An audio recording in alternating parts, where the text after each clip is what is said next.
Oke, assalamualaikum warahmatullahi wabarakatuh. Bertemu lagi dengan saya di channelnya Ukas Lalawara. Oke guys, jadi hari ini saya akan sharing kembali seputar bisnis, khususnya di bisnis menengah ke bawah lah ya. Seperti misalkan yang sedang saya jalankan dari setahun ke belakang lah. Jadi setahun ke belakang saya merintis usaha ya menengah ke bawah lah gitu ya, menuju menengah ke atas mudah-mudahan gitu kan. Karena memang merintis usaha itu susah-susah gampang, ada gampangnya juga, ada susahnya juga, tapi kebanyakan susahnya sih. Jadi kita harus banyak-banyak belajar lagi dan belajar lagi, dan intinya sabar, belajar terus, dan harus kuat mental itu. Kali ini saya akan berbagi lagi, akan sharing-sharing kepada kalian mengenai seputar usaha gitu. Usahanya bebaslah, mau apapun itu, yang penting usaha, mau makanan, mau minuman gitu. Yang saya geluti sekarang di usaha minuman. Oke, di sini saya tadi membuat minuman varian Choco Milk Tea. Jadi ini saya coklatnya itu pakai coklat yang, kan coklat itu ada yang plain, ada yang mix. Kalau yang mix itu udah tercampur gula ya. Jadi kalau yang plain itu ini murni coklat. Jadi yang saya pakai ini tuh yang murni coklat tanpa campuran gula. Ini saya nama menunya itu Choco Milk Tea. Jadi Choco Milk Tea ini tuh perpaduan rasa coklat, susu kental manis, dan teh yang original. Ini selebihnya pelengkap aja kayak cup, es kristal, dan lain-lain. Ini untuk menemani kita sharing-sharing kali ini. Oke, jadi kita berbicara mengenai bisnis. Pernah gak kalian mengalami kalau misalkan bisnis yang sedang kalian jalani itu merasa bahwa bisnis ini tuh monoton gitu, bahwa usaha kita itu monoton? Pernah gak kalian merasa seperti itu atau udah mengalami seperti itu saat ini? Kita akan bahas mengenai itu ya. Kalau misalkan memang udah punya usaha tapi merasa monoton usahanya, setahun berjalan tapi merasa gitu-gitu aja, bahkan menurun terus gitu grafiknya. Oke, ini saatnya Anda harus atur ulang planning Anda, itu atur ulang rencana Anda. Itu di antara dua pilihan sih, saya mengarahkan kalian di antara dua pilihan. Kalau misalkan usaha kalian udah berjalan 1 tahun atau 2 tahun tapi merasa masih monoton dan gitu-gitu aja, gak ada perkembangan, bahkan grafiknya menurun, itu di antara dua pilihan. Mau mempertahankan tempat tersebut, usaha tersebut di lokasi tersebut, atau pindah dengan usaha yang sama tapi memilih tempat yang lebih strategis dari yang tempat sekarang. Itu dua pilihan.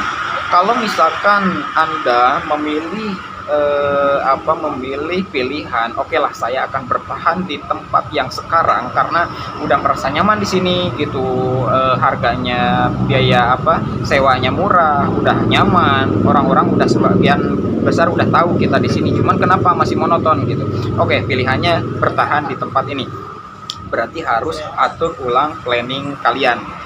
Oke, yang pertama ini harus dicatat. Poin yang pertama, kalau misalkan udah menentukan pilihannya bertahan di tempat tersebut, poin yang pertama harus diperhatikan adalah penyesuaian harga kembali. Jadi kalau misalkan harga menu-menu kalian, misalkan ada yang 8.000, 10.000, 12.000, 15.000, tergantung menu-menu yang kalian sediakan lah. Kalau misalkan ngerasa kurang, bisa jadi dampak dari penetapan harga yang terlalu ketinggian. Karena apa? Karena Anda tidak meriset dulu daya beli masyarakat di situ. Kalau misalkan Anda meriset dulu daya belinya memang berapa gitu, daya belinya apakah 10.000 ke bawah atau 10.000 ke atas, itu Anda harus tahu dulu. Kalau misalkan Anda udah tahu, misalkan daya belinya 10.000 ke bawah, sedangkan Anda penetapan harganya 10.000, 12.000, 15.000, ya itu gak masuk lah gitu. Jadi harus meriset kembali harga. Itu penetapan harga itu paling penting. Itu poin yang pertama. Kemudian poin yang kedua, itu harus selalu ada inovasi.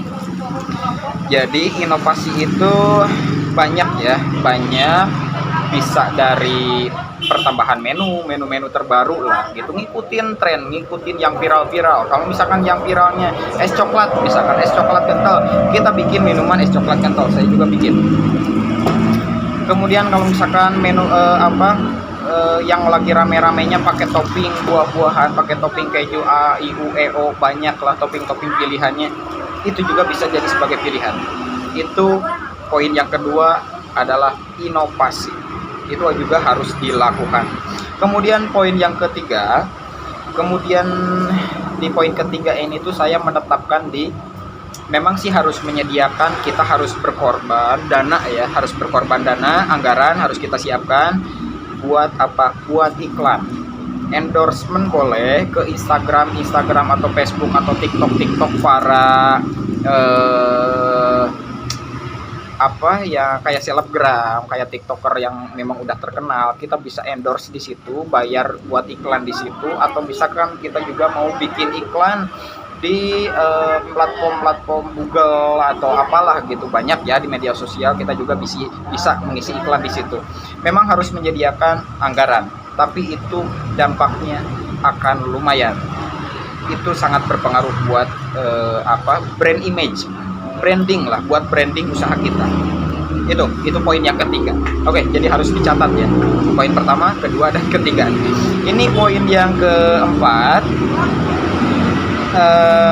Poin yang keempat ini tuh kalian harus menentukan target ya. Jadi target penjualan setelah poin 1, 2, dan 3 udah dilakuin, itu target poin keempatnya, target penjualan itu dalam periode berapa. Misalkan dalam periode 3 bulan atau 6 bulan, kita tentuin dalam periode 3 bulan target kita harus sekian. Nah, itu untuk apa? Untuk bahan evaluasi. Kalau misalkan dalam periode yang udah kita tentukan per 3 bulan misalkan ternyata targetnya gak tercapai, kita evaluasi apa nih yang salah. Kalau misalkan memang 3 bulan gak tercapai, oke, kita bertahan untuk di periode kedua, di 3 bulan ke depan lagi, berarti 6 bulan nih ya. Itu kalau misalkan memang masih tetap seperti itu, gak ada perubahan, udah putus, mending kita beralih ke tempat yang lain atau ambil usaha peluang di yang lain, jangan diterusin usahanya. Tapi kalau misalkan selama 3 bulan ternyata setelah melakukan poin pertama, poin kedua, dan poin ketiga itu ada hasil, itu berarti memang sudah berjalan, rencananya sudah berjalan dengan baik. Jadi alhamdulillah ya, jadi sesuai rencana, sesuai yang ditargetkan itu tercapai. Jadi itu dampak positifnya. Jadi harus ditargetkan, di poin keempat ini harus ditargetkan ya, untuk bahan evaluasi. Nah, itu sebetulnya 4 poin yang memang harus dilakuin kalau misalkan selama 1 tahun atau 2 tahun usaha kita udah berjalan tapi merasa masih gitu-gitu aja atau monoton. Itu memang harus dilakukan perencanaan ulang gitu. Nah, itu sebagai pilihan kalau misalkan memang kita mau bertahan di lokasi yang sedang kita jalani sekarang. Oke, jadi saya sambil minum dulu ya. Ini rasa coklat, rasa coklat, dan ini enak banget. Ini saya udah uji coba.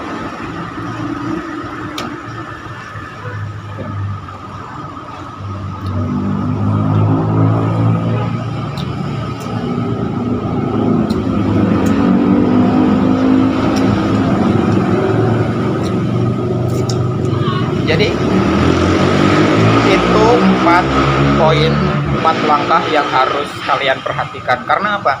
Saya juga udah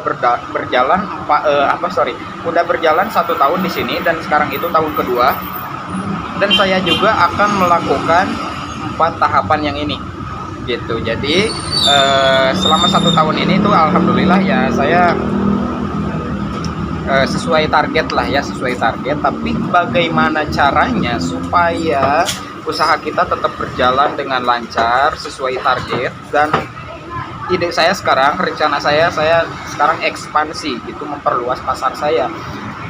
Berarti saya sekarang lagi fokus untuk ke cabang-cabang berikutnya. Nah, ini kalau misalkan usaha kalian udah jalan, jadi perencanaannya itu berarti ke memperluas pasar, memperbanyak cabang. Supaya apa? Ketika cabang yang satu memang agak down, itu bisa ke handle, bisa ketutup sama cabang-cabang yang lain gitu ya. Soalnya kan tiap cabang bisa beda-beda, nggak bisa dipukul rata, nggak bisa disamain. Jadi itu kuncinya, kita usaha itu jangan cuma cukup dengan satu satu cabang. Itu aja sih. Itu sebetulnya mindset yang harus kita terapkan, itu strategi yang harus kita terapkan, memang supaya apa? Supaya usaha kita tetap berjalan dan makin maju lagi ke depannya. Jadi kita bisa menjadi bos di usaha kita sendiri, awal mula dari satu cabang, punya 2, punya 3, punya 4, itu sesuatu yang mungkin. Asalkan kita bisa menjalankan poin-poin yang udah di video sebelumnya. Kalian tonton dulu di video saya sebelumnya, boleh. Nah, setelah itu kalian jalankan, kalau misalkan usaha kalian udah berjalan, jalankan poin yang 4 yang saya barusan bahas. Poin pertama, penyesuaian harga. Kemudian kedua, selalu ada inovasi. Kemudian poin yang ketiga, siapkan anggaran, sisihkan anggaran buat endorsement, buat iklan, dan buat media-media online lah. Jadi untuk menunjang penjualan online juga gitu. Jadi iklan itu berdampak banyak buat brand image, buat usaha kita. Itu sih yang bisa saya share ke kalian. Mudah-mudahan memang ini jadi bahan pembelajaran, dan mudah-mudahan ini juga selain yang saya akan jalankan, yang sedang saya jalankan, mudah-mudahan kalian juga bisa menjalankan gitu. Karena ini saya berbagi, mudah-mudahan bisa terpakai lah gitu solusi dari saya, sedikit ilmu dari saya. Ini juga saya berdasarkan pengalaman di dunia kerja sebelumnya gitu. Jadi saya aplikasikan di dunia usaha saya sendiri. Oke, untuk video kali ini mungkin dicukupkan sekian ya, mudah-mudahan bermanfaat. Itu aja sih yang bisa saya bagi untuk konten kali ini, untuk video kali ini. Mudah-mudahan di video selanjutnya saya bisa bikin bisa bikin sharing-sharing ke kalian mengenai pengalaman saya tentang usaha, dan bisa juga sebagai motivasi ya, supaya selalu ada ide, selalu ada patokan kita. Oh, ternyata dari pengalaman orang ternyata gini gitu. Jadi kita jangan menutup diri ya. Solusi-solusi dari orang lain itu harus kita terima, harus kita tampung. Yang baiknya kita tampung, yang jeleknya kita buang. Gitu aja sih. Oke, videonya dicukupkan sekian. Mudah-mudahan bermanfaat. Jangan lupa like, komen, dan subscribe.